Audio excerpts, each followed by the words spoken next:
Muy bien. Entonces, voy entonces a dar la palabra a una persona muy especial, una persona que ha sido fundamental en el desarrollo de esta capacitación. Se trata de Beatriz Giraldo, quien es consultora para la coordinación del programa CIRWASH, y estoy segura que muchos de ustedes ya la conocen en el marco de otras muchas actividades que el programa CIRWASH está llevando a cabo. Adelante, Beatriz. Bueno, gracias, Leo. ¿Me escuchan? Sí. Bueno, bienvenidos a todos. Muchas gracias a SICOM por haber organizado todo este curso, esta plataforma, estos contenidos tan interesantes para nosotros. Queremos darles la bienvenida desde el BID. Sergio Campos, que es nuestro jefe de la División de Agua, no se pudo conectar esta vez, pero espera conectarse a una de las próximas sesiones. Y estamos muy complacidos de que ustedes hayan aceptado este reto de unirse a este curso tan interesante en el que esperamos que pueda contribuir para la mejora de sus políticas, la mejora de las instituciones de sus países y al final en la mejora de la calidad de vida de la población rural. ¿Por qué vemos muy importante y muy fundamental este curso? Porque no solo vamos a llenarnos de buenos aprendizajes, de novedades tecnológicas, de lecciones aprendidas y temas que se están trabajando en todo el mundo a nivel rural, sino que ustedes también van a tener la oportunidad, como dijo Leonela, de interactuar, de compartir sus experiencias, de compartir sus necesidades, y vemos que si no es en estos espacios, pues es muy difícil lograr esa interrelación y esa articulación, pues para entre todos buscar esas soluciones a las problemáticas que tenemos en áreas rurales que son muy similares en todos los países. Entonces, esperamos que aprovechen esta oportunidad, que enriquezcan sus capacidades, que conozcan los retos y las formas de solucionarlo o de enfrentarlo, pues que se han dado en otros países. Y esperamos que sea muy dinámico, no es pues lo mismo de siempre como ustedes pueden ver, además de la regulación y de lo que ya hay muchas experiencias que pueden tomar para mejorar sus funciones, para mejorar estas condiciones de vida de la población rural.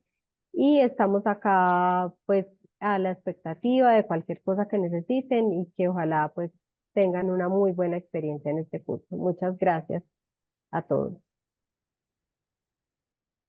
Gracias, Beatriz, gracias por acompañarnos y definitivamente gracias al Banco Interamericano de Desarrollo por depositar su confianza en este consorcio formado por Sabavida de Perú, por la Universidad Nacional Agraria de La Molina, FDA en Perú y nosotros, SEICON, que estamos ubicados en Suiza. Doy la bienvenida a esta primera sesión de nuestra capacitación virtual que hemos llamado Conocimiento y herramientas para un futuro sostenible de los servicios de agua, saneamiento e higiene rural. Esta primera sección esta primera sesión es de introducción, en la cual hablaremos sobre pues, las definiciones de agua, saneamiento e higiene. También hablaremos sobre el derecho humano al agua y hablaremos de la ruralidad con todos los desafíos que esta representa. Entonces, muy bien. Acho que não conseguiu a Luana, viu? A ver, voy a poner un mute aquí. Ok, muy bien. Entonces, ¿dónde estamos? Nosotros ya les hemos comentado que la capacitación la hemos dividido en 4 módulos, de las cuales el primer módulo tiene una sesión y esta es la sesión del día de hoy. ¿Qué queremos lograr? ¿Cuáles son los objetivos del día de hoy? Lo primero es que al final de la sesión, uno o todos o el participante reconozcan la terminología utilizada para agua, saneamiento e higiene en los diferentes países y sobre todo que identifiquen las definiciones del programa conjunto de monitoreo de la OMS y UNICEF. Además, identificar pues, los efectos de la falta de agua, higiene y saneamiento en la salud humana, en particular en el desarrollo de los niños menores de 5 años. Luego queremos hablar sobre el derecho humano al agua y el saneamiento, en particular ver eso qué significa adherirse al derecho humano al agua y el saneamiento y cuál es la obligación del Estado. Y lo último es hablar de la ruralidad, que es el tema de ustedes, en el cual ustedes trabajan, y veamos también los desafíos para la prestación de servicios que sea adecuada. Desde ahora, justo, y vamos con tiempo, quedan exactamente 2 horas y media, hemos repartido la agenda de forma tal que haya un primer recojo de saberes previos. Vamos a tener una primera parte de contenidos donde hablaremos sobre agua, saneamiento e higiene, los efectos en la salud pública de la falta de agua, saneamiento e higiene, el derecho humano al agua y al saneamiento. Ahí vamos a tener un ejercicio grupal. Ahí nos vamos a dividir por países y vamos a analizar el derecho humano al agua y saneamiento en nuestros países. Luego de ahí vamos a regresar a plenaria, vamos a hablar sobre el marco sectorial de agua del BID, vamos a hablar de la ruralidad y de los desafíos, para luego volver a los grupos pequeños, donde vamos a trabajar solo en portugués, por ejemplo, o solo en francés, donde vamos a realizar la primera sección del proyecto del curso. Luego volvemos, hacemos una evaluación de la sesión, cerramos y nos despedimos. ¿Ok? ¿Todo bien? ¿Está todo claro? Perfecto. Vamos entonces a comenzar con la primera parte que tiene que ver con el recojo de saberes previos. Para esto, les vamos a pedir que en Mentimeter respondan a la siguiente pregunta. Para los amigos de Bolivia, según la Ley de Agua Potable y Alcantarillado Sanitario de 1999, ¿qué comprende los servicios de saneamiento básico? Para Brasil, lo mismo. De acuerdo a su ley 11.445 del año 2017, ¿cuáles son los componentes de saneamiento básico? En el caso de Haití, según la ley marco de organización del sector de agua potable y de saneamiento, que se considera como el sector de agua y saneamiento en Haití. Y en Perú igual, para ese decreto legislativo 1620, que fue del año pasado, que modifica la ley marco, ¿cuáles son los componentes de agua potable y saneamiento? Entonces, para ello, una vez más, ¿dónde conseguimos los materiales de la sesión 1? En el menú de la izquierda. Les voy a pedir a todos que por favor vayan a M1 y vayan a M1S1. M1S1. Y cuando cliquemos allí, van a llegar a esta parte que ven. Ahí están descritos los objetivos de aprendizaje, que ya se los acabo de comentar, los contenidos, están los materiales de la sesión y siguen bajando, van por los materiales de lectura, buenísimo, y ahí van a conseguir los Mentimeters. Hay un Mentimeter por país. Entonces conseguimos primero el de Bolivia, los bolivianos trabajando aquí en este Mentimeter, después del de Bolivia viene el de Brasil, y ahí encuentran, ¿ok? El Mentimeter de Brasil. Seguimos con Haití, que aquí encuentran en rojito el Mentimeter de Haití. Y finalmente Perú. Entonces, en su respectivo Mentimeter deben cliquear en clic aquí y van a responder a la pregunta, según la Ley de Agua Potable y Saneamiento, cuáles son los componentes que allí están considerados. Adelante, por favor. Muy bien.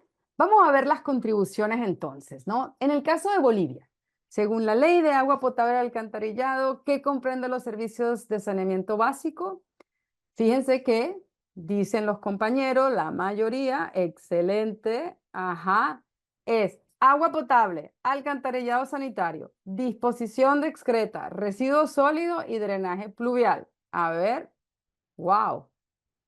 Todos respondieron exactamente lo mismo. Se saben esa ley, pero vamos, de arriba abajo, ¿eh? Muy bien, Bolivia, muy bien. Vayamos con Brasil. La ley es la 11.445. A ver, tengo 7 respuestas. A ver, dice, abastecimiento de agua, alcantarillado sanitario, residuos sólidos y drenaje de las aguas pluviales. Ajá. También esta segunda persona hizo lo mismo. Ajá. A ver, aquí, por ejemplo, esta tercera persona incluyó la limpieza urbana. Ok.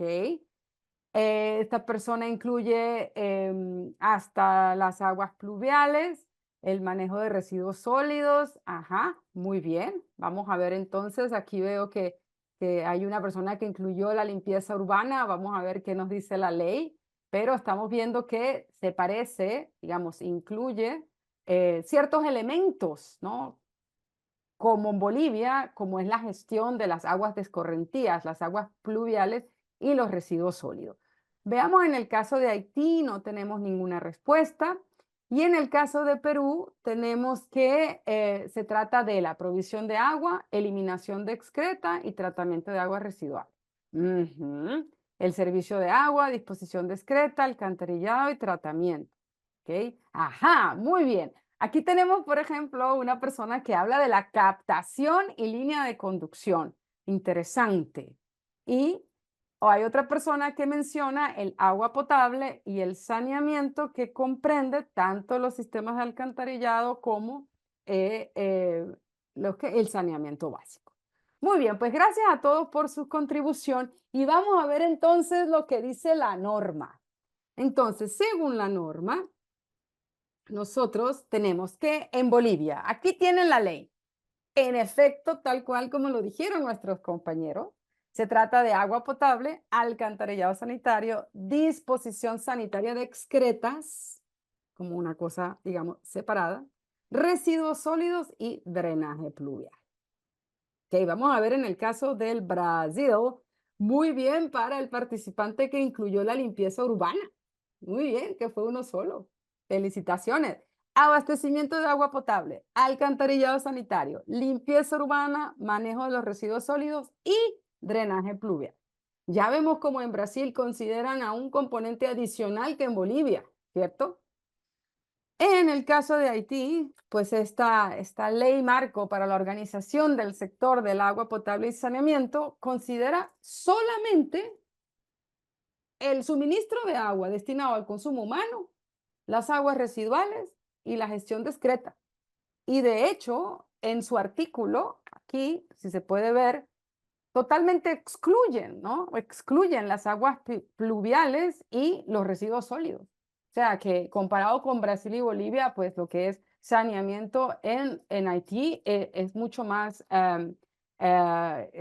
incluye menos componentes. Y en el caso de Perú, fíjense que este es un decreto nuevo, relativamente nuevo, porque es de diciembre del 2023. Hablan de agua potable desde la fuente de abastecimiento. Fíjense que eso es como un paso adelante, ¿no? Porque primero no se habla más de saneamiento como agua y saneamiento, sino que agua es agua y saneamiento es saneamiento. Y luego hablan de alcantarillado sanitario, tratamiento de aguas residuales y disposición de excreta. Lo interesante es que también, por ejemplo, hablan de la disposición y el reuso de las sanitarias de las excretas. O sea, es un concepto mucho más amplio que lo que tenemos, por ejemplo, en los otros países a nivel de identificar qué significa un abastecimiento de agua o qué significa una gestión de excretas. Entonces, ¿cómo hacemos, no? ¿Cómo hacemos con este reto de hablar de agua, saneamiento e higiene en 4 países tan diversos cuya legislación de per se es tan distinta? Entonces nosotros hemos decidido utilizar una sola definición, que es justamente la definición del programa conjunto de monitoreo del abastecimiento del agua, el saneamiento y la higiene de la OMS y UNICEF. Nuestro objetivo es normalizar definiciones, tal cual como lo ha sido para este programa conjunto de la OMS y UNICEF. Fíjense que este este ente, esta colaboración conocida como el JMP, ellos son los responsables de hacerle seguimiento a nivel mundial de las metas de los objetivos de desarrollo relacionados con agua, saneamiento e higiene.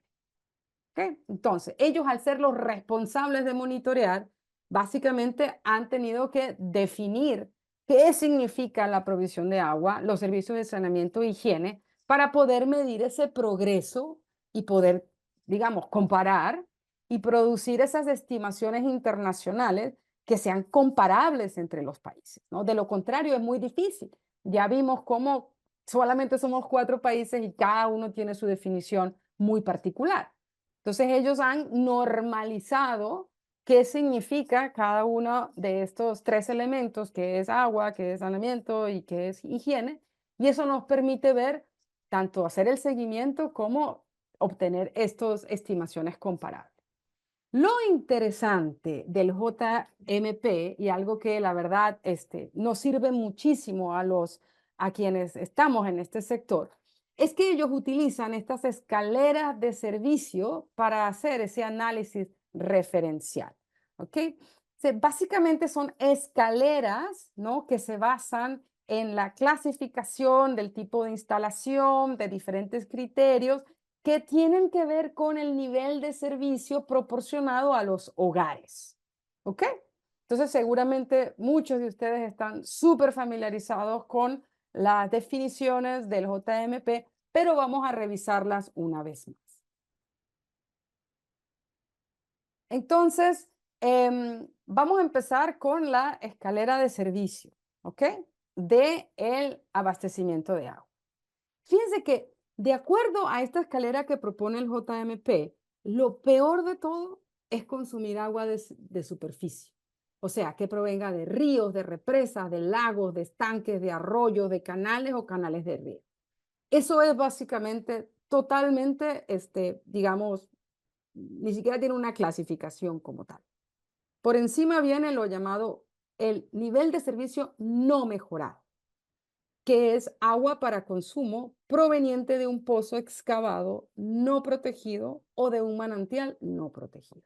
Eso también sigue siendo absolutamente no mejorado. Cuando hablamos de limitado, ya ven cómo cambian también los colores, que son los colores originales que utiliza la JMP. Vemos que cuando se habla de un nivel de servicio de abastecimiento de agua ilimitado, estamos hablando de agua para consumo proveniente de una fuente de agua mejorada. Ajá, ya tenemos una definición nueva allí.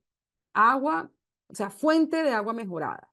Pero luego hay más condiciones. Con un tiempo de ida y espera y vuelta para conseguir agua mayor a 30 minutos. Fíjense que se utilizan otro tipo de criterios. Y cuando hablamos de fuente de agua mejorada, ¿qué estamos hablando? Estamos hablando de agua por tubería, pozos de sondeo, pozos entubados, pozos perforados protegidos, manantiales protegidos, la misma agua de lluvia o agua envasada o distribuida. Pero fíjense, el limitado tiene que ver con el tiempo que yo tardo en ir a buscar el agua. Finalmente, bueno, seguidamente tenemos el nivel básico, que es el nivel que hemos estado nosotros tratando o monitoreando inclusive antes de los ODS, que es agua para consumo proveniente de una fuente de agua mejorada, que ya sabemos cuál es, ¿cierto? Ajá.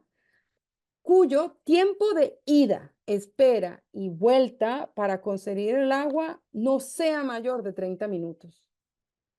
Y finalmente, tenemos el objetivo, lo que queremos lograr, que según el JMP es el agua gestionada de forma segura.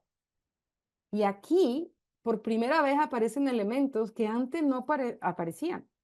Fíjense que es agua para consumo, proveniente de una fuente de agua mejorada, ubicada en la vivienda o lote, disponible en el momento que se la necesita y sobre todo libre de contaminación fecal y por químicos prioritarios.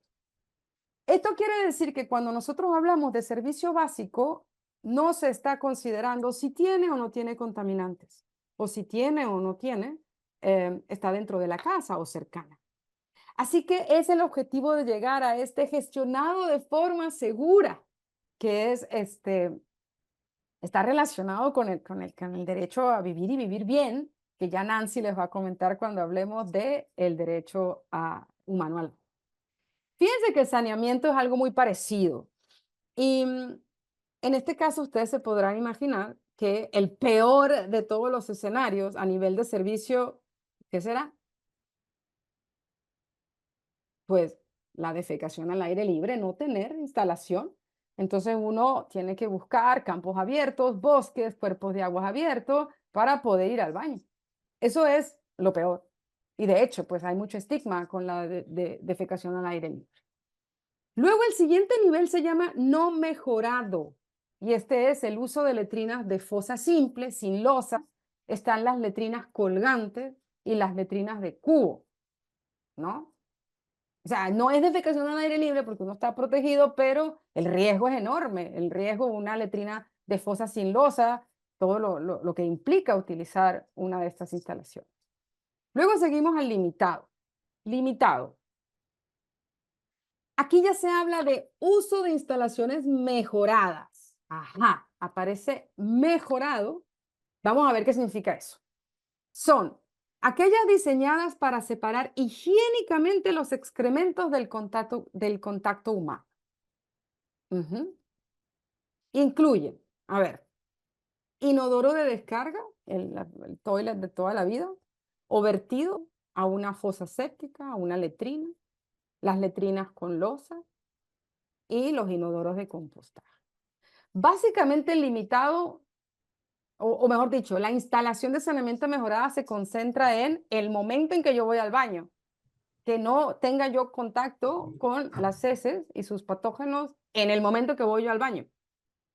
Y es limitado porque se comparte entre 2 o más hogares. Eso quiere decir entonces que el básico son las mismas instalaciones de saneamiento mejorada, pero que no se comparten con otros hogares. Desde los criterios que se utilizan. Y finalmente, a lo que nosotros debemos aspirar es el sistema o el servicio de saneamiento gestionado de manera segura. Y aquí una vez más tenemos el uso de una instalación de saneamiento mejorada, ya sabemos qué es, que no se comparte con otros hogares, ¿ok? Y donde los excrementos se contienen y eliminan de manera segura en el sitio o se transportan y se tratan fuera del sitio. Es decir, nos aseguramos que en toda la cadena del servicio, desde que uno hace sus necesidades hasta que las excretas regresan al ambiente, en ningún momento estas ponen, digamos, un riesgo ni a la salud ni al ambiente. ¿Ok? Finalmente tenemos los servicios de higiene. A ver, la Organización Mundial de la Salud define higiene como las condiciones y las prácticas que ayudan a mantener la salud y prevenir la propagación de enfermedades. Ajá, pero ¿cómo hace el JMP para monitorear eso? Entonces utilizan un indicador y ese indicador es la existencia o no de una instalación de lavado de mano con agua y jabón. Nosotros ya sabemos, nosotros somos, digamos, trabajamos en el sector, que la salud va más allá de lavarse las manos, está claro. Incluye la higiene menstrual, el cuidado de los alimentos, pues la limpieza en general. Sin embargo, la JMP, o sea, este programa, para poder comenzar a monitorearlo, ha decidido entonces que los niveles son. El primero es sin instalación, no hay donde lavarse las manos, no hay agua, ni hay jabón. Luego está el nivel limitado, que sí hay una instalación de lavado de manos, pero no hay agua ni hay jabón. ¿Ok? Y una instalación de lavado de manos pueden ser fijas o móviles, puede ser un lavabo en el mejor de los casos, pero puede ser un cubo con grifo, soluciones de bajo coste como los llamados tippy taps, jarras diseñadas para el lavado de manos. Y jabón es una barra de jabón, ya sea jabón líquido, jabón en barra, detergente, polvo, agua jabonosa, pero no incluye ni la ceniza, ni la tierra, ni la arena, ni otros agentes de lavado de mano tradicionales. ¿Ok? Y se pueden imaginar que el nivel básico es que haya un lugar para lavarse la mano y que haya agua y que haya jabón. ¿Ok? Entonces, ¿cómo estamos como humanidad en estas escaleras de agua, saneamiento e higiene de acuerdo a la JMP? Pues ahí vamos, ahí vamos. ¿Cómo lo ven ustedes, no? Esto es a nivel mundial. Cuando es más azulito o más verdecito o más moradito, entonces es porque es el nivel que aspiramos, ¿no? Fíjense que en agua, entendiendo que agua no está contaminada con ningún contaminante ni con un patógeno, el agua gestionada de forma segura alcanza casi el 73% de la población mundial, ¿vale? En saneamiento un poquito peor, ¿no? O sea, básicamente no se gestiona la cadena de servicio de saneamiento de forma segura en un poquito menos de la mitad de la población, pero hay un 56.6. O sea, bueno. Y a nivel de la existencia no de un lavado con agua y jabón, estamos como humanidad en el 75%, ¿vale? Pero ¿qué sucede? Sucede que si nosotros seguimos como estamos ahorita, o sea, con el progreso que llevamos, mucha gente se va a quedar sin agua segura, sin saneamiento seguro y sin higiene básica. O sea, fíjense que del 2015 al 2020 se aumentó la cantidad de personas con acceso a agua sin contaminantes y en su casa y disponible de 70 a 74,000. Eso, eso significa que se quedaron 2.000 millones sin acceso a agua segura. Y lo que quiere decir es que si seguimos como vamos, que es así, vamos a llegar al 81%. Poco, ¿no? 81% significa que 1.6 mil millones de habitantes no tienen agua segura, no tendrán agua segura en el 2030. Habría que hacer, fíjense, habría que hacer este esfuerzo, o sea, habría que cambiar la pendiente para poder llegar al 100%.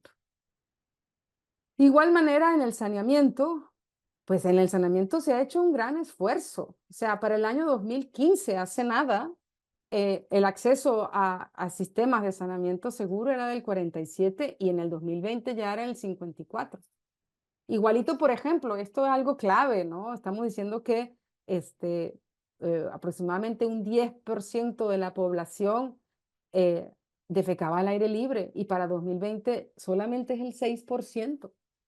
Entonces es muy probable que sí, que como humanidad logremos para el 2030 lograr que no haya defecación al aire libre.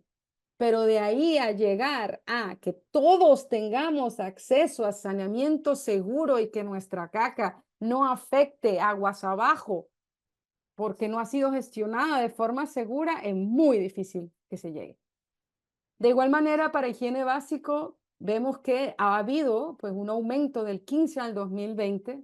Sin embargo, para llegar en el año 2030 con una cobertura total, va a ser muy difícil. Y de hecho se proyecta que se necesitan, se necesitan un, a ver cuánto teníamos, sí, una gran cantidad de dinero que está anotada aquí en el resumen de contenido para poder lograr el objetivo de desarrollo sostenible, que era cubrir realmente a toda la población. Pero uno habla de 1.6 mil millones, 2.8 mil millones, 1.7 mil millones. Vale, eso es mucha gente, ¿no? O sea, yo ni siquiera me puedo ni imaginar a 2.8 mil millones en mi cabeza. Y de hecho, uno no tiene que pensar en esos números tan grandes. Uno lo que tiene que pensar es en esa persona, en ese niño que no tiene acceso a agua, que no tiene acceso a saneamiento y que no puede ni lavar las manos. Y justamente queremos presentarles un pequeño video que muestra esa realidad de la falta de agua, saneamiento e higiene.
Vivir en esas condiciones tan preocupantes, conmovedoras, repercute en un problema de salud pública, pues la deficiencia de servicios de agua, saneamiento y higiene está asociada a una lista larga de enfermedades, entre ellas la infección fecal oral.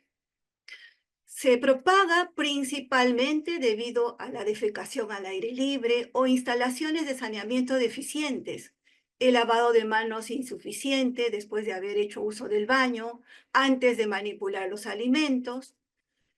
Y estas enfermedades incluyen el cólera, la hepatitis A, la yardiasis, infecciones gastrointestinales como la disentería, entre muchas otras. Y es lamentable que solo en el año 2016 la diarrea causó la muerte de más de 800.000 personas. También desencadenan enfermedades parasitarias, como las infecciones por helmintos o lombrices intestinales que se transmiten por huevos presentes en las heces humanas, que contaminan el suelo en las zonas con malos sistemas de saneamiento. Los niños infestados sufren deterioro nutricional y físico, y en el caso de las niñas, especialmente las mujeres en edad fértil, exacerba la anemia ferropénica, y esto aumenta el riesgo de mortalidad materna. Así también enfermedades transmitidas por los mosquitos, que representan el 80% de los casos de malaria en el mundo. Y el riesgo de contraer dengue es mayor en la población sin agua, sin saneamiento, debido al agua estancada, en fin. Todo esto genera ansiedad, estrés, estigma social, inseguridad. En general, la inseguridad al acceso a estos servicios básicos no solo afecta la salud física, sino también tiene un profundo impacto emocional, psicológico, incluyendo en su calidad de vida y bienestar general.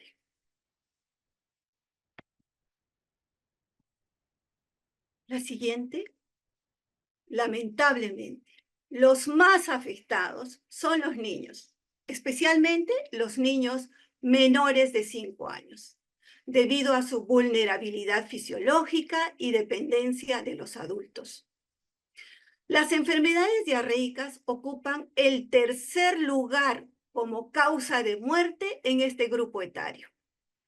Las evidencias demostradas por la OMS, UNICEF y otras organizaciones confirman que en efecto el riesgo de desnutrición crónica aumenta con la frecuencia de episodios de diarrea, especialmente en los primeros 2 años de vida.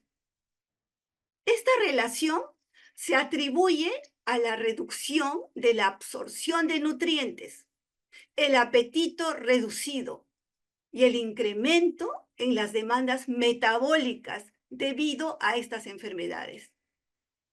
Existe vasta evidencia que demuestra que 5 episodios de diarrea antes de los 2 primeros años de vida está asociado con un mayor riesgo de desnutrición crónica. Esta condición se explica la desnutrición observada incluso en etapas posteriores a la infancia.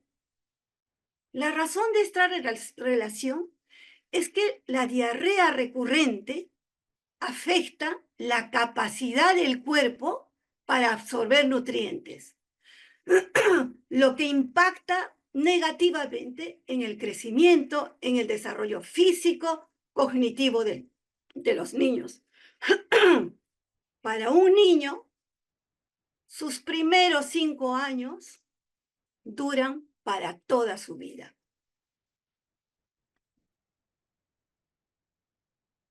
Esta publicación de UNICEF y la OMS del 2020 sobre el estado mundial del saneamiento indica que 1.9 millones de muertes podrían haberse prevenido con el acceso a servicios de agua, saneamiento e higiene en el 2016.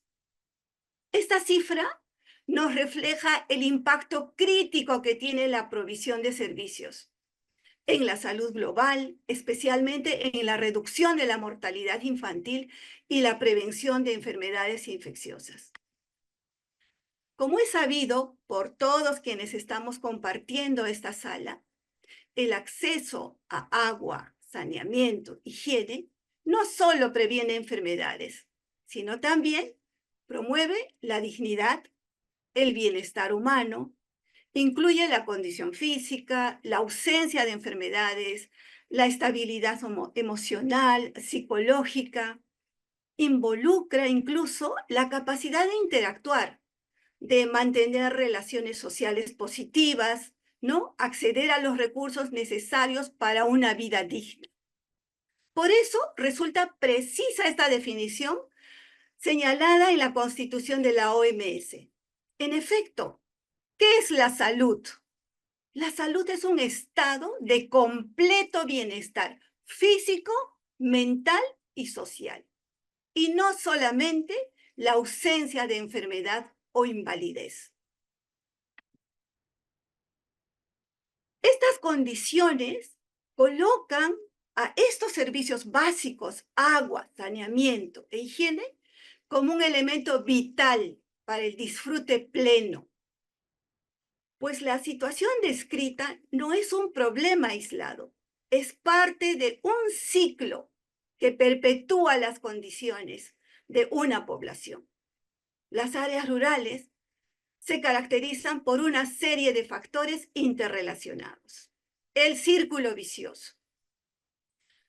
Como preámbulo, durante los primeros años de vida de un niño se produce un rápido desarrollo cerebral, con la formación de más de 700 conexiones neuronales por segundo.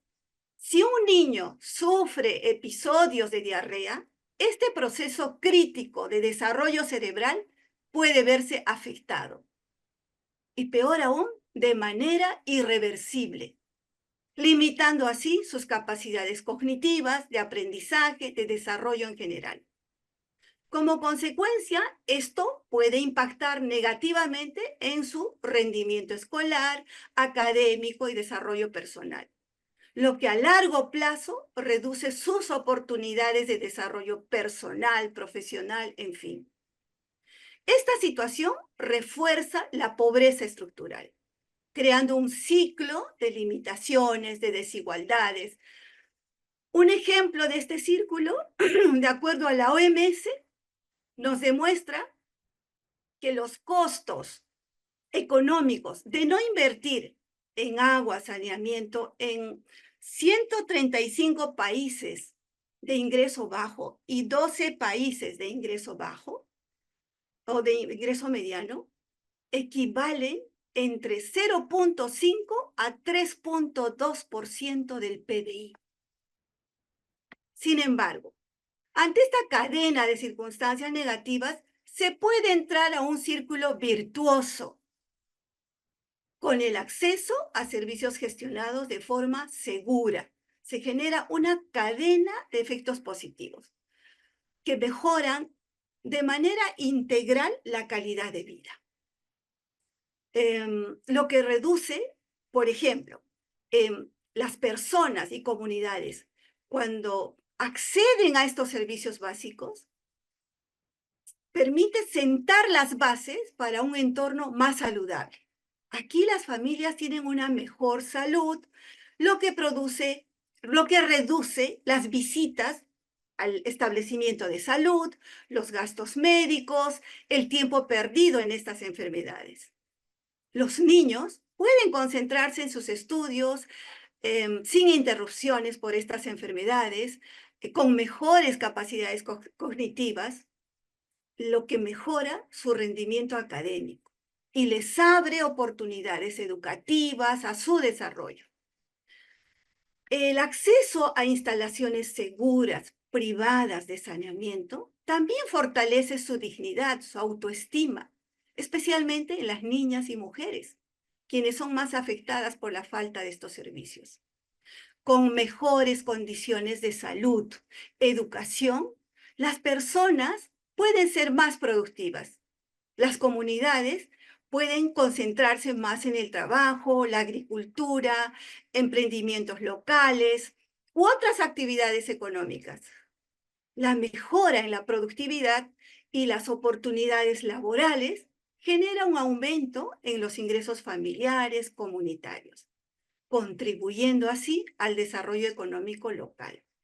Así, las comunidades se empoderan, adquieren capacidades técnicas, organizativas, ¿no? Para mantener, mejorar sus servicios, lo que asegura la continuidad, la sostenibilidad de este círculo virtuoso.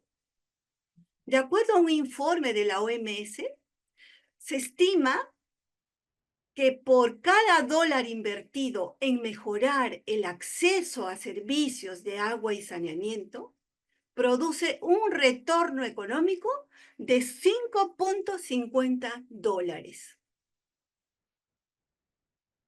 La siguiente.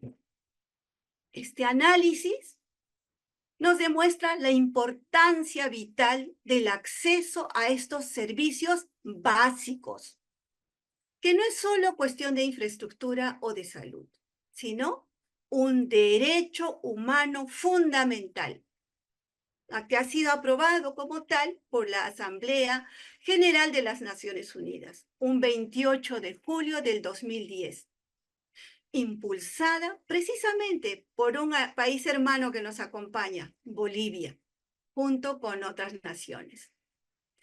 Esta resolución, a su vez, fue reafirmada por el Consejo de Derechos Humanos de la ONU, para aclarar que el derecho humano al agua y saneamiento estaba implícito en el Pacto Internacional de Derechos Económicos, Sociales y Culturales. Esto confirmó que el acceso a estos servicios es la puerta a un nivel de vida adecuado. Por eso, la atención de este derecho establece atributos básicos necesarios. En principio, debe incluir la cantidad suficiente de agua disponible, que sea de manera continua, que incluya agua para beber, para cocinar, para la higiene, para el saneamiento. Como hemos visto, Leonela nos ha referido que de acuerdo a la OMS, una persona necesita entre 50 y 100 litros de agua al día para cubrir sus necesidades básicas. Asimismo, el agua debe cumplir con estándares de calidad microbiológica, química, física. No debe contener sustancias peligrosas como patógenos, productos químicos, metales pesados que no deben afectar la salud. El sabor, el olor, el color del agua también deben ser aceptables para el consumo humano. Debe ser equitativo, sin discriminación de ningún tipo. Toda persona, sin importar su género, origen étnico, condición económica, ubicación geográfica, discapacidad, orientación sexual, tienen derecho a acceder a estos servicios. Debe estar disponible físicamente, es decir, cerca a las personas, cerca al hogar, cerca a la escuela, al trabajo. Ya nos han dicho, la distancia razonable que se sugiere es que no debe estar más de 30 minutos, que comprende la ida, la vuelta y la espera desde el hogar. Debe ser asequible, que todas las personas puedan estar en condiciones de acceder. Por lo tanto, los pagos no deben ser tan altos que comprometan el acceso a otros derechos humanos, como la alimentación, la vivienda, la educación. Los gobiernos deben asegurarse de que las tarifas sean equitativas y que las personas en situación de pobreza puedan pagar estos servicios sin verse obligados a sacrificar otras necesidades básicas. En cuanto a los servicios de saneamiento, también hay que precisar que deben ser seguros, higiénicos, garantizar la dignidad humana y deben estar diseñados para prevenir la contaminación del agua y del suelo. Y finalmente, las personas deben tener acceso a información. Si el agua cumple con los estándares de calidad, ¿no? De seguridad, y si no también para tener el derecho a ser informados de los riesgos para la salud y de las soluciones o medidas provisionales que puedan adoptar. Muy bien, hasta aquí esta parte. Seguimos, Leonela. Ahora, si tienen preguntas, inquietudes, bienvenidos.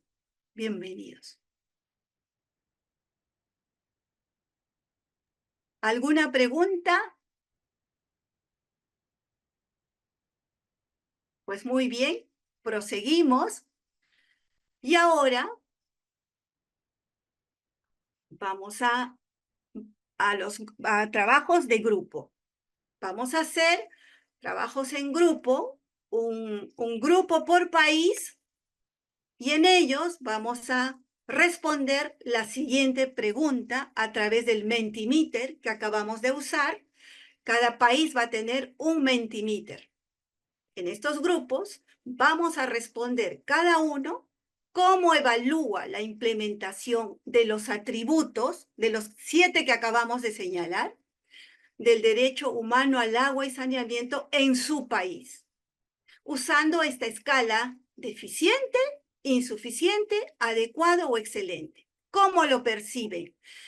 Si la disponibilidad lo consideran o perciben que está deficiente, insuficiente, adecuado, excelente, la calidad, ¿no? ¿Cómo lo consideran ustedes? ¿Cuál es su percepción? La aceptabilidad, la no discriminación, la accesibilidad, la asequibilidad, el acceso a información. Una vez que hayan ustedes, digamos, aportado, opinado en torno a esta evaluación de los atributos, en cada grupo, un facilitador también les va a presentar cómo estamos en términos de acceso a estos servicios de acuerdo a este programa conjunto. Allí podemos hacer un análisis en privado por cada país a fin de reflexionar si bien estas son las aristas necesarias para acceder a estos servicios y alcanzar esto como un derecho humano. Allí vamos a poder reflexionar en base a lo que tenemos reportado a esta fecha, cómo andamos, a fin de reflexionar y pensar cuáles serían los pasos, los desafíos que nos falta por adelante. Muy bien, este breve análisis nos ha demostrado la importancia vital, ¿no?, de estos servicios, pero también hemos podido apreciar luego de evaluar, digamos, las condiciones de cómo están nuestros países de acuerdo a estos reportes de este programa conjunto, y pues hemos encontrado que en efecto hay niveles o avances importantes, pero en términos de disponibilidad, ¿no? Hemos visto todavía, al menos en algunos grupos, la necesidad de seguir avanzando. Hay aristas que no están siendo consideradas de manera adecuada todavía, entonces tenemos un trecho por andar. Pues como estamos evaluando el derecho humano al agua, el reconocimiento de un derecho trae consigo también un conjunto de obligaciones a los estados, quienes deben asumir estas condiciones básicas. El respeto. Los estados no deben negar, restringir o interrumpir el acceso a estos servicios. En algunos contextos, especialmente en comunidades rurales, hay la necesidad de que los estados respeten las prácticas culturales, siempre y cuando, claro, no pongan en riesgo la salud pública o los derechos fundamentales de otros. Los estados tienen la responsabilidad de proteger el acceso al agua y al saneamiento a través de la adopción de leyes, de políticas públicas para regular y garantizar el acceso equitativo. Tienen también la obligación de proteger las fuentes de agua frente a la contaminación de empresas industriales, agrícolas, mineras, que pueda comprometer la calidad del agua o ponga en riesgo la salud de las personas. Igualmente, los estados deben garantizar el acceso al agua potable, al saneamiento y a la higiene. Crear las condiciones necesarias para que las personas puedan disfrutar plenamente de este derecho. Invertir en el desarrollo, mantenimiento de la infraestructura, desarrollar políticas públicas nacionales, locales, ¿no? Para asegurar este acceso equitativo y promover este derecho mediante también la educación, la concientización. Ofrecer programas de capacitación, tanto a nivel comunal como para trabajadores del sector. En esa línea, los documentos del marco sectorial del BID establecen los principales desafíos de desarrollo en el sector agua, saneamiento e higiene, como líneas de acción.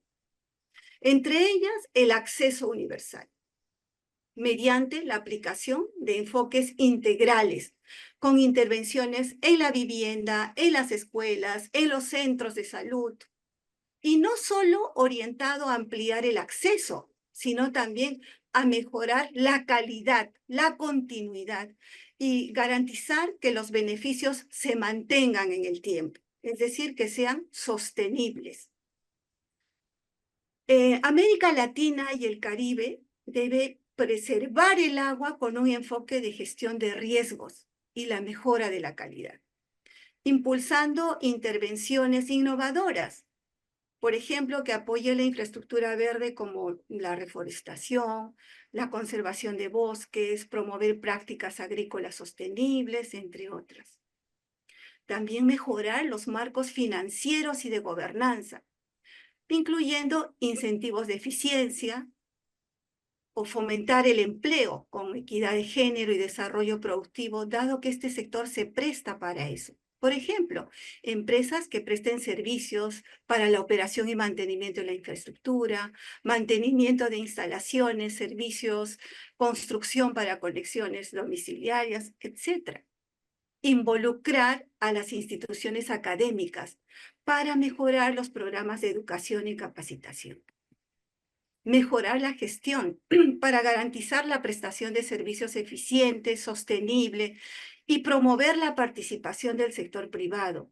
Mejorar la calidad de la preinversión, que es donde se tiene un cuello de botella, a fin de asegurar mejores inversiones para mejorar las estructuras también de gestión comunitaria en zonas rurales, ¿no? Mediante la creación de juntas, asociaciones, en fin. Y finalmente, promover la investigación, sobre todo para el ámbito rural, que tiene características particulares, como hemos visto. Fomentar una cultura de innovación, la coordinación con diferentes actores, tanto de nivel local, regional, fomentar el desarrollo de emprendimientos y la participación público-privada. Estas líneas de acción ofrecen una ruta clara para avanzar hacia el cumplimiento del derecho humano al agua. Pero su implementación debe considerar una serie de características específicas, ¿no? De las áreas rurales. Para reflexionar en torno a estas particularidades de la ruralidad y analizar sus desafíos, nos acompañará Leonela. Adelante. Muchas gracias, Nancy. Y bueno, vamos a pasar a esta última parte de la parte de contenidos que tiene que ver con la ruralidad. Pues en realidad no existe una definición única para lo que es ruralidad. Nosotros en nuestro esfuerzo de traerles contenido, digamos, basado en la literatura, nos fuimos a la base, que es la definición de la Real Academia Española, quien define lo rural como perteneciente o relativo a la vida del campo y a sus labores. Ahí nos quedamos un poco cortos, entonces pensamos, bueno, vamos a buscar una definición de ruralidad o de población ruralidad o rural y nos fuimos al Banco Mundial. Entonces, de acuerdo al Banco Mundial, pues la población rural son las personas que viven en áreas rurales. Y bueno, y ahí nos quedamos una otra vez más cortos, pues porque son las poblaciones que viven en áreas rurales, ¿vale? Pero indican que es tal como lo definen en las oficinas estadísticas nacionales. Entonces ya dijimos, ah, muy bien, nos encontramos una vez más con que las definiciones dependen de los países. Y entonces nos fuimos a las oficinas estadísticas nacionales. A ver qué encontramos, ¿ok? En Bolivia. En Bolivia es el Instituto Nacional de Estadística, que utilizó en el censo del año 2012 la definición de lo rural como un número menor de los 2.000 habitantes no aglomerados en una determinada unidad espacial geográfica. Entonces ahí vemos que en Bolivia básicamente rural es aquella zona o donde no hay más de 2.000 habitantes y no están aglomerados. Ahí vemos un criterio, cuál es la cantidad de habitantes y la parte de la densidad, ¿no? Que es que no sean aglomerados. Luego nos fuimos a Brasil e identificamos pues cuál había sido la clasificación de áreas rurales utilizada en el censo del 2010. Fíjense que ellos en total tienen, creo que como 9 definiciones distintas, em, en las que se define qué es un aglomerado rural de extensión urbana, un aglomerado rural aislado poblado, rural aislado núcleo, con otros aglomerados, hasta llegar a la clasificación de zona rural exclusivo de la aglomeración rural. Entonces, aquí vemos que se utilizan varias definiciones, también considerando pues elementos como pues la densidad y el número de personas y también considerando su relación con un centro urbano. Vemos que ya es un poquito diferente a la de Bolivia.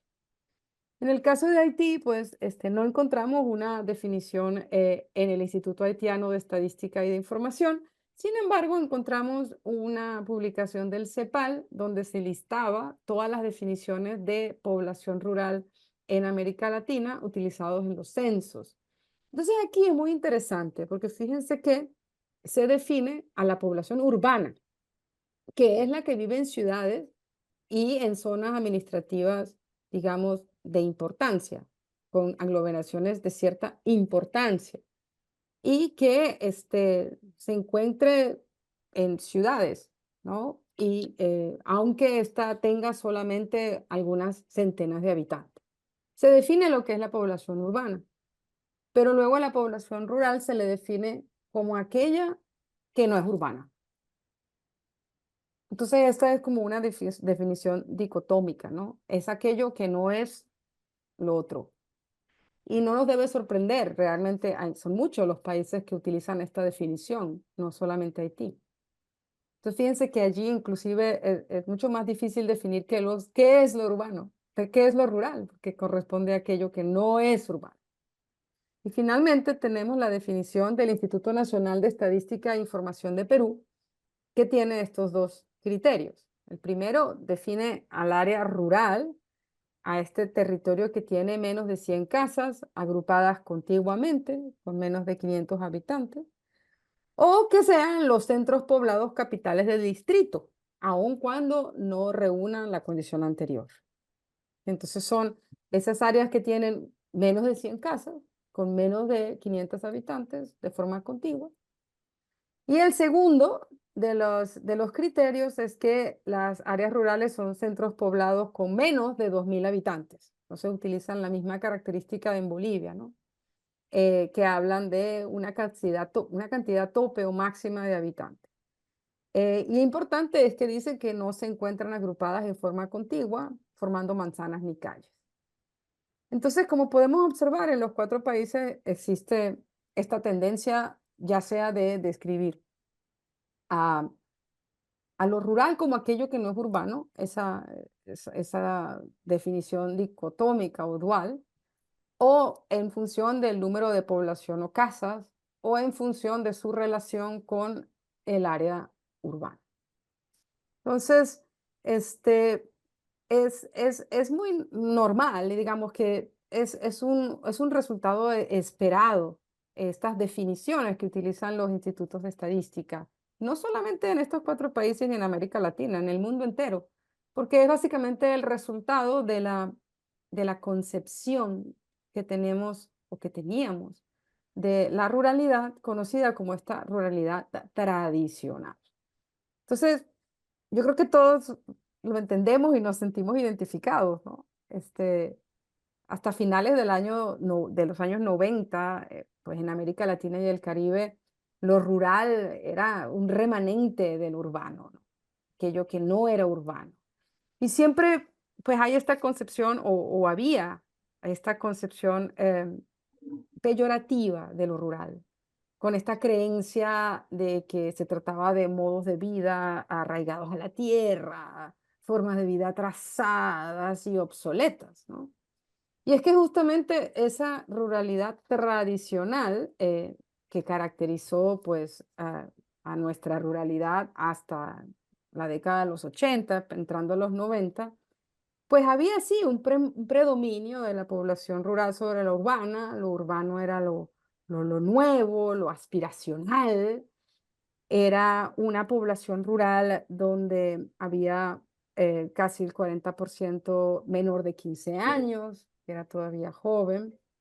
Em, a su vez, se observaba pues que la población rural en su mayoría o casi toda era predominantemente pues dedicada a la agricultura o la ganadería, que era pues ese modo de empleo tradicional. Y estaban aislados en términos de comunicación, aislamiento físico también. Esto limitaba no solamente los servicios básicos, sino las oportunidades en general. Había patrones de consumo bastante tradicionales, la producción era principalmente de autoconsumo y bueno, se entendía pues que era todo aquello que no era moderno, ¿no? Nosotros en la ciudad nos desarrollábamos y ellos se quedaban allá, en la tradición. Em, Sin embargo, pues América Latina ha cambiado mucho, América Latina y el Caribe, y no solamente nosotros, pues el mundo entero, pues, lo que era a principios de los años 80 no tiene nada que ver con lo que estamos viviendo nosotros actualmente, ¿no? Y justamente esa transformación se dio en los espacios rurales de la misma manera. Hubo un montón de cambios em, que hizo que, que la ruralidad se transformara lenta, pero también profundamente. Por ejemplo, ¿no? La aparición del Internet y los teléfonos. Es impresionante cómo muchos tienen acceso a teléfonos móviles, a celulares. El Internet ha llegado pues a muchísimas de los rincones de nuestros países pues, que antes uno no se lo imaginaba. Eso pues ha cambiado totalmente la mentalidad y la forma de acceder a información, de formar parte de las nuevas tendencias, de educarse y también de obtener acceso a nuevos mercados. Otro aspecto fundamental ha sido la construcción de carreteras. Eso ha facilitado el transporte de los productos, al acceso de los servicios básicos y de alguna manera se ha impulsado el desarrollo de muchas de estas regiones, aunque todavía mucha oportunidad de mejora. Además, hay que darse cuenta que pues la ruralidad aspira y sigue aspirando a migrar a la ciudad. Y eso ha transformado profundamente la estructura de las áreas rurales. Muchísimos son pues las personas mayores de edad que se quedan en estos pueblos y toda la descendencia o mucha de la descendencia sale a la ciudad buscando nuevas oportunidades. También hay oportunidad de buscar nuevas fuentes de ingreso, como el turismo rural, la producción artesanal. Y por último, es que ha habido mucha inversión en infraestructura y en el desarrollo, fomentando la calidad de vida de las personas consideradas como población rural en las pasadas décadas. Y todo esto ha llevado a que pues, la ruralidad esté más interconectada, pero por sobre todo sea más diversa y sea más diversificada, que no se puede hablar de una realidad de la ruralidad, sino que hay muchas realidades y todas ellas adaptadas a nuestra vida contemporánea. La ruralidad moderna, la que actualmente nosotros y ustedes viven a diario en nuestra región, está caracterizada porque realmente las áreas rurales cada vez son menos. La población urbana es muchísimo mayor que la población rural. Y nos damos cuenta también que son menos los jóvenes que se quedan en las zonas rurales y salen. Ahora pues hay muchos empleos que no necesariamente son agrícolas. No se puede seguir la definición de la RAE, ¿no? Lo relacionado al campo. Hay muchas formas de vida que no incluyen el trabajo de la tierra. Y bueno, la conectividad, o sea, trabajamos todos con comunidades rurales y que tienen acceso a, a, a teléfono, a internet, hay mayor acceso a carretera, hay nuevos estilos de vida, nuevos patrones de consumo. Entonces, estos cambios nos hacen entender pues, que no podemos seguir viendo a las áreas rurales de la forma como lo hacíamos en los años 80. O tiene 2.000 habitantes o no tiene 2.000 habitantes. O está muy denso o no está muy denso. O sea, realmente tenemos que entender que la nueva ruralidad es un espacio económicamente multisectorial, es competitivo, es atractivo, tiene una mayor conectividad y sobre todo una complejidad sistémica que quizás antes no lo teníamos. Y por eso pues debemos entender a lo rural como un concepto multidimensional, ¿no? No solamente el número de habitantes o no esa definición dicotómica. Lo que no es rural aquello que no es urbano. Y por lo tanto, pues aquí la Organización para la Cooperación y el Desarrollo Económico nos propone que sí lo veamos como multidimensional, considerando variables como, sí, la densidad, también el tamaño de la población, pero considerar también la distancia o el tiempo de recorrido hasta una localidad urbana, el predominio del tipo de actividad o la ocupación de sus residentes. Y también lo más importante es que a pesar de que sí puede hacer nuestro trabajo más fácil, tenemos que considerar que no podemos hablar de tipologías únicas, porque cada población es un mundo y cada población está expuesta a diferentes realidades. Hay que considerar variables de tipo como la accesibilidad y la conexión a los centros urbanos, la organización de la comunidad, que varía impresionantemente de comunidad en comunidad, aunque sean vecinas, el nivel educativo y económico, que de alguna manera esto permite o no atreverse con innovaciones o sistemas, digamos, que sean distintos a los convencionales. Y por supuesto hay que tomar en consideración todos los aspectos culturales, ancestrales, tradicionales, de idioma. Entonces, entendiendo esas variables, uno se puede dar cuenta, ¿no? Y tener una comprensión mucho más completa y matizada de la realidad, de la ruralidad. Y hay que definitivamente entender que es diversa y nosotros de alguna manera para exponer esa diversidad les hemos preparado este pequeño video que refleja la diversidad, sobre todo cuando estamos pensando en intervenciones de agua, saneamiento y higiene. Te las presento ahora.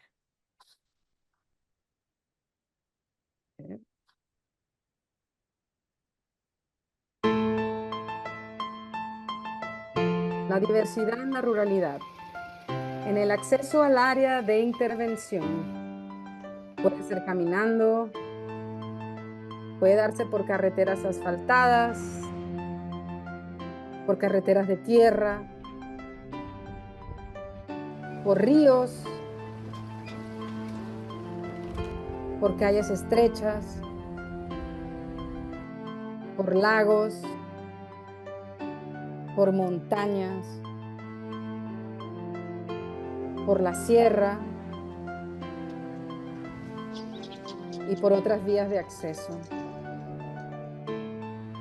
La fuente y cantidad y calidad de agua disponible en la comunidad, que puede ser de manantial no protegido, puede ser superficial de páramo,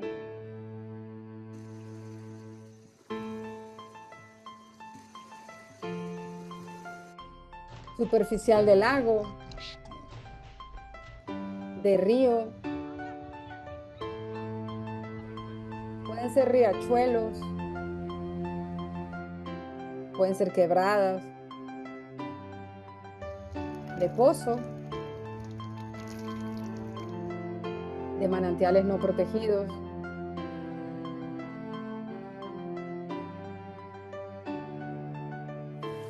de agua de lluvia,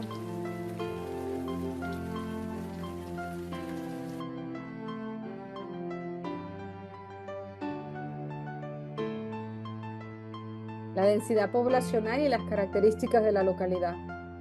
Puede ser dispersa, con agrupaciones de casas, pequeños centros poblados,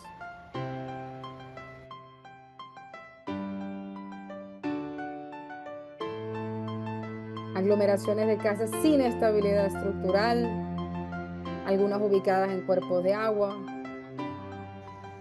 muchas vulnerables a los eventos climáticos, las formas de vida y medios de subsistencia, actividades agropecuarias de subsistencia,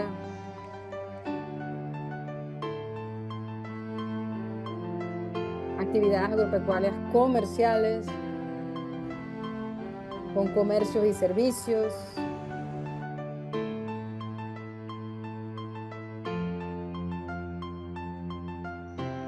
la pesca, con modos de vida tradicionales de selva o tradicionales de montaña o sierra, con formas de vida consideradas modernas, la infraestructura de agua, saneamiento y higiene existente en las comunidades. Puede ser que la infraestructura sean tradicionales ancestrales, con una variedad de sistemas de captación, con diferentes sistemas de aducción disponibles.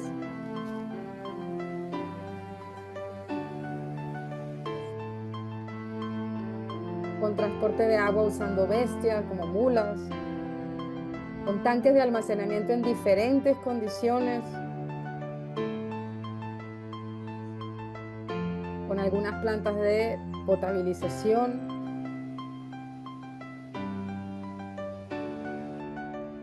con sistemas de distribución manual, o puede ser también por tuberías, con o sin servicios de higiene, sanitarios en diferentes condiciones,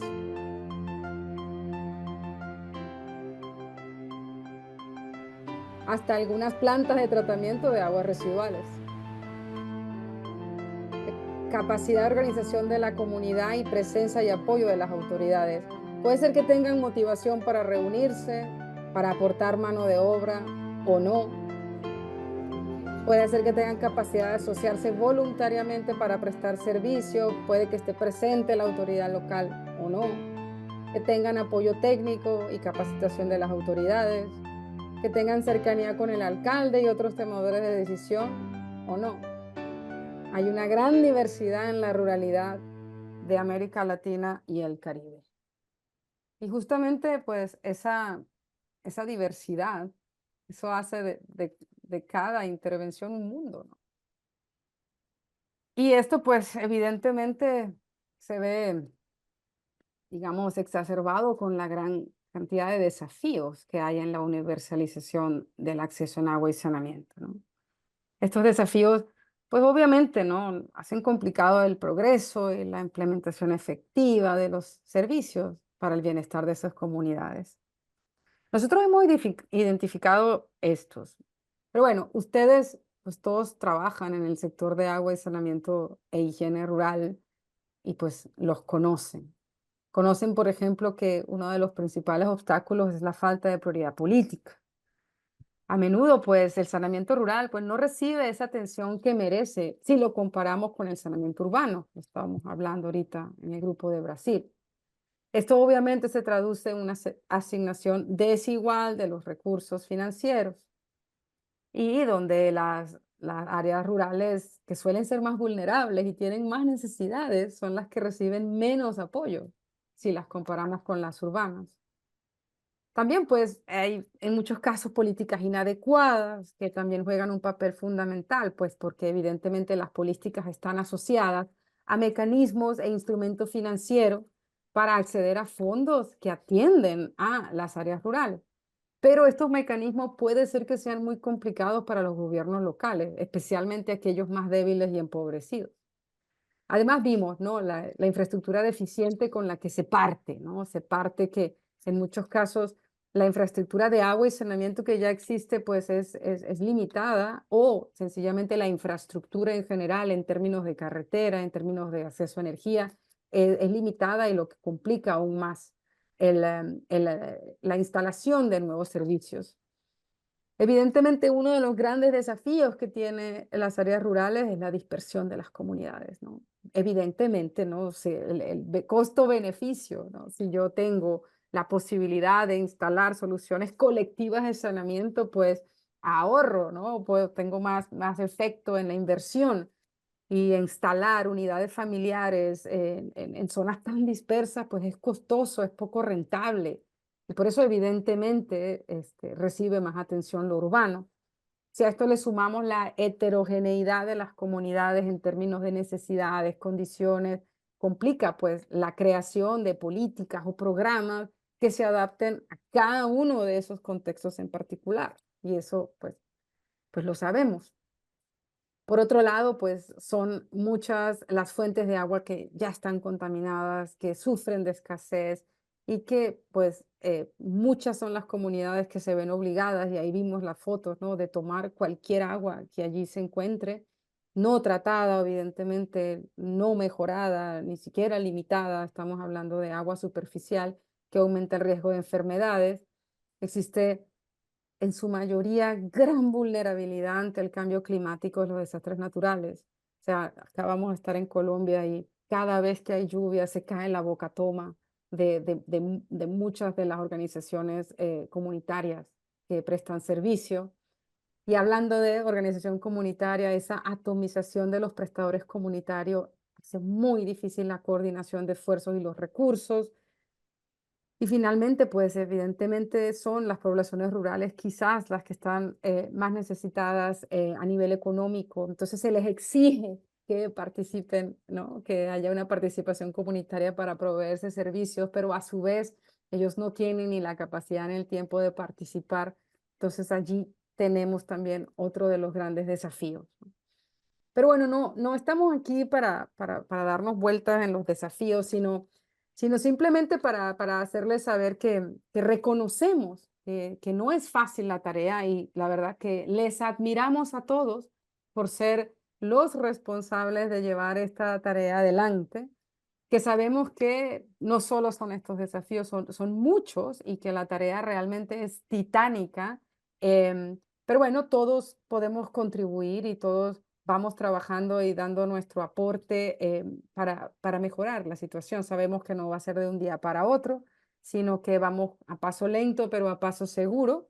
Y que bueno, consideramos que pues esta oportunidad que tenemos ahora todos para intercambiar, para conocernos, bueno, tenemos aquí a las autoridades, a los técnicos claves de 4 grandes países de América Latina, y que justamente esto nos va a permitir intercambiar conocimientos, experiencias y apoyo, y estamos seguros que juntos pues, podremos salir adelante.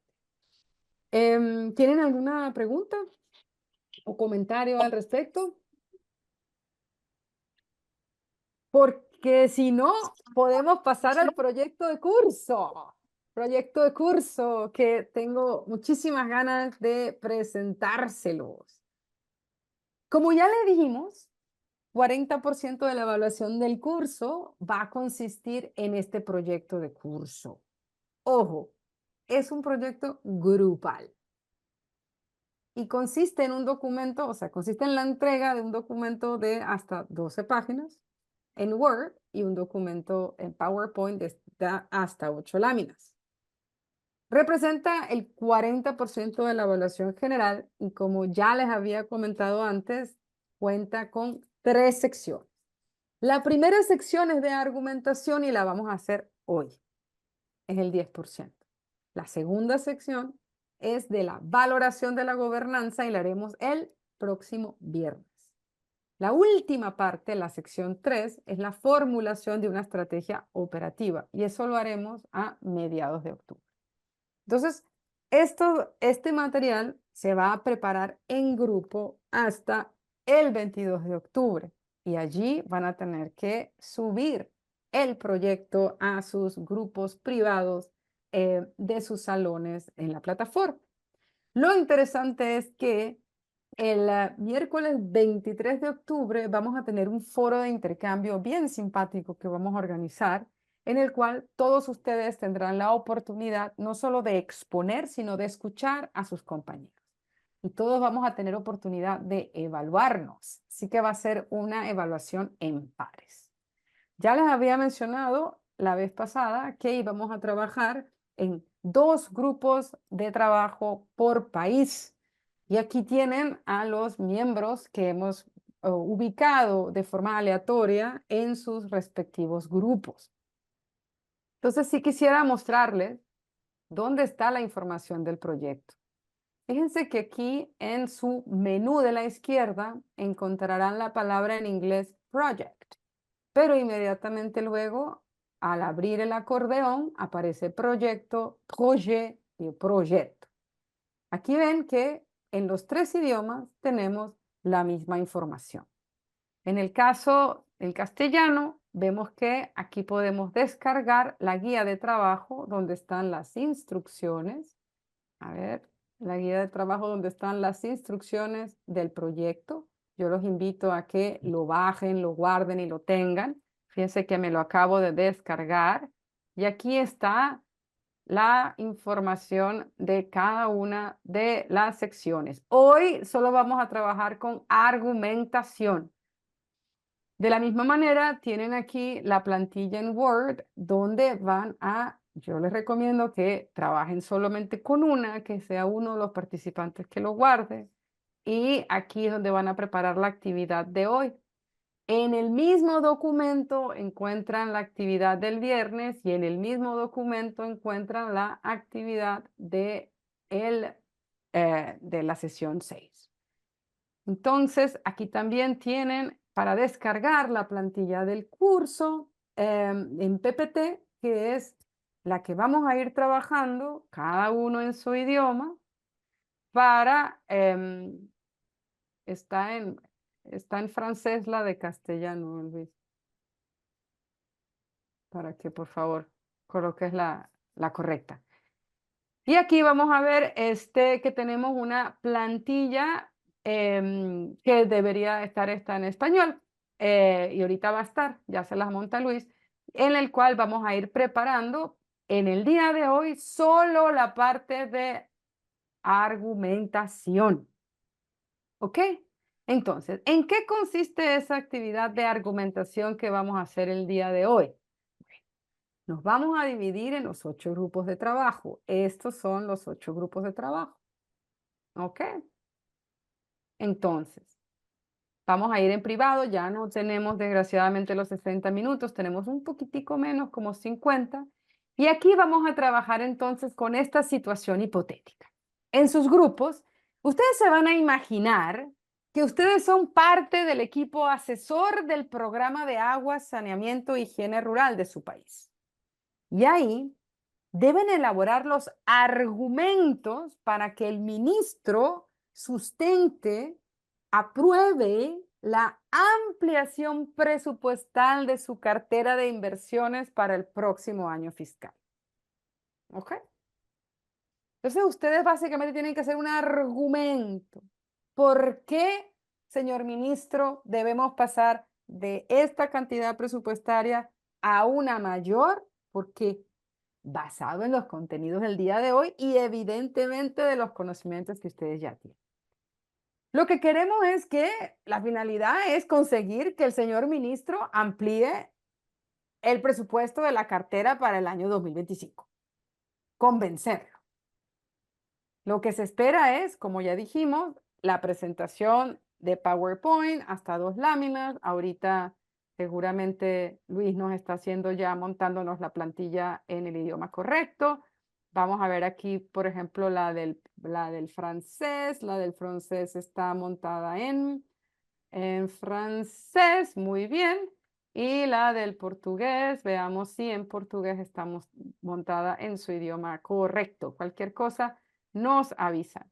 Entonces, tienen que preparar dos laminitas de, a ver, proyecto de curso. Sí, también las láminas, el material está bien en portugués y francés, solamente en español hay que cambiar.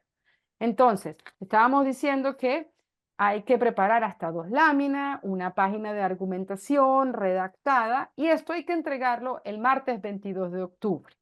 Mi recomendación para ustedes es que trabajen con un solo documento, ya sea que, por ejemplo, lo monten en un documento Google para poder trabajar todos en ellos o que trabajen en un documento local, pero importantísimo, pásenselo en el chat de sus grupos. Por si acaso, por alguna razón, un participante no puede participar o algo sucede, ustedes lo montan al finalizar la clase y lo tienen aquí guardadito en su respectivo grupo. ¿Ok? Entonces, ¿queda claro que vamos a trabajar hoy en el proyecto de curso grupal? Queda claro que nosotros vamos a encontrar la información, los formatos en aquí donde dice proyecto, proyecto. Ok, aquí están todas las guías, toda la guía de trabajo la pueden descargar con la información que les acabo de dar, la plantilla de Word para empezar a hacer la argumentación, la PPT para empezar a escribir ciertas viñetas y adelantar. ¿Ok?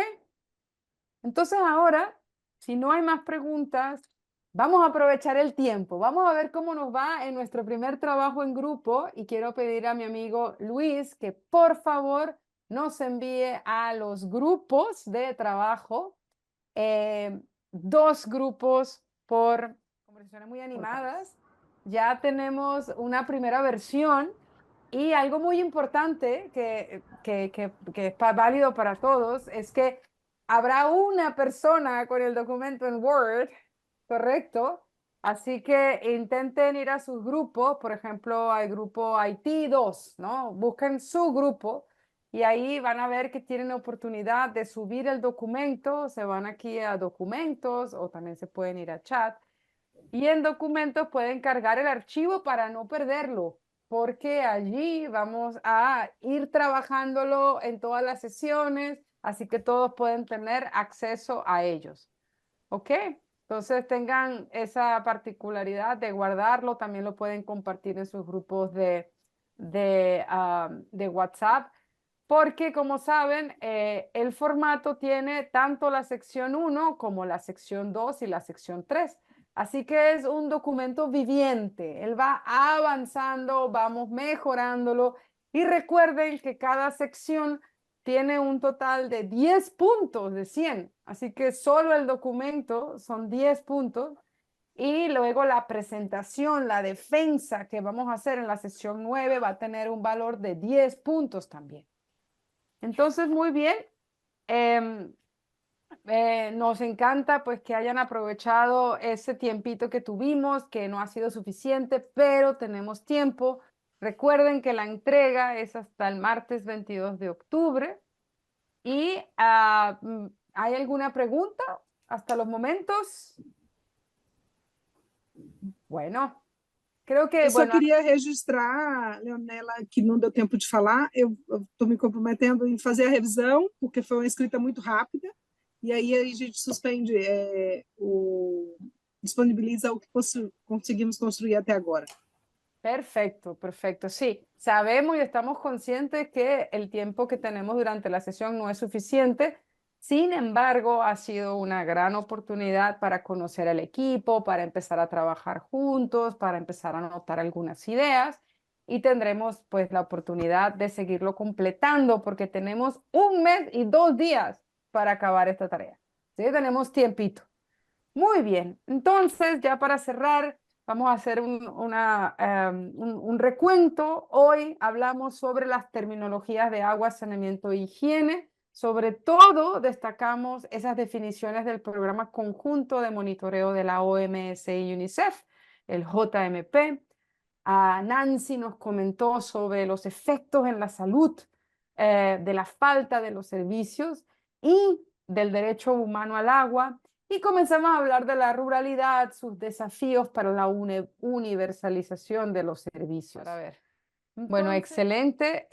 Yo quisiera aprovechar la oportunidad primero para agradecerles a todos su presencia y recordarles que no se preocupen, que la sección 1 del proyecto tendremos hasta el martes 22 de octubre, ya que el 23 se presentarán todo el proyecto en el foro de intercambio y nos vemos en 2 días, el próximo viernes 20 de septiembre a la misma hora, que es 11 de la mañana, Brasilia. Ok, Brasilia. Pero básicamente la misma hora del 11. día de hoy. 11, de Brasilia. Quiere decir que dependiendo si están en Manaus o en otro lugar es distinto. Y de parte pues, de todo, de Nancy, de Herbert, de Rosita, de Luis, de Simón, de Lourdes y de mí y de todo Sirwash y el Banco Interamericano, pues queremos darle muchísimas gracias a todos por su tiempo y por su atención y nos vemos entonces en 2 días. Muchísimas gracias a todos.